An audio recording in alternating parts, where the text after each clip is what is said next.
Hello friends, આજે અહીંયા પાછી બહુ જ ગરમી, બહુ ઉકળાટ છે. તો હું જઈ રહી છું નીચે પાણી પીવડાવવા ઝાડને.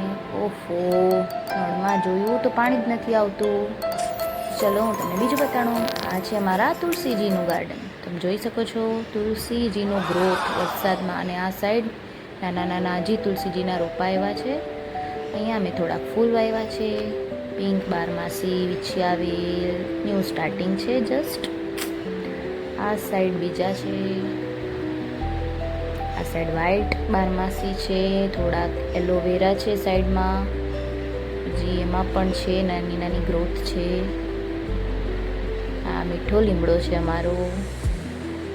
જોઈ શકો છો એની ગ્રોથ હજી એટલી નથી થઈ. એમાં એક નાનકડું બચ્ચું આવ્યું છે એનું. આમાં જોઈ લો, આ મીઠો લીમડો છે મસ્ત. આ છે અમારા લીંબુનું ઝાડ. એમાં હજી લીંબુ નથી આવ્યા, હવે આવશે. આજે ન્યૂ રોપા પણ મળ્યા છે પપીતાના. તો એ પણ હવે ન્યૂ મેમ્બર થઈ ગયા છે અમારા ગાર્ડનમાં.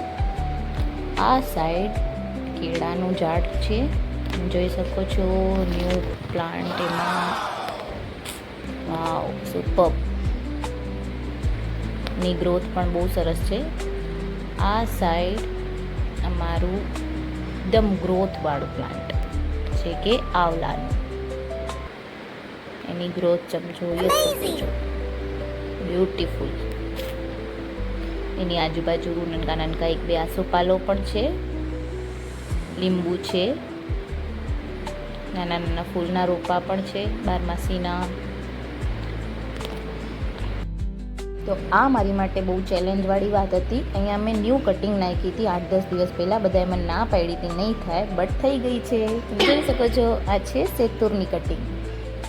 એમાં ગ્રોથ થઈ ગઈ છે ફ્રેન્ડ્સ, મસ્ત. બહુ મજા આવી ગઈ. My mission complete. હવે અહીંયા પાણી દેવું છે. તો જો બાબુ કે મમ્મી હું પાણી પીવડાવીશ, પીવડાવો. એ પાણી પીવડાવે છે ધીમે ધીમે. આ અમારી ગ્રોથની વેલ, ગળું વેલ કહેવાય એને. ડાયાબિટીસ માટે બહુ કામ આવે છે. એની ગ્રોથ પણ સુપર થઈ છે આ વખતે. છે ને મસ્ત. તો હવે by friends, Radhe Radhe, thank you.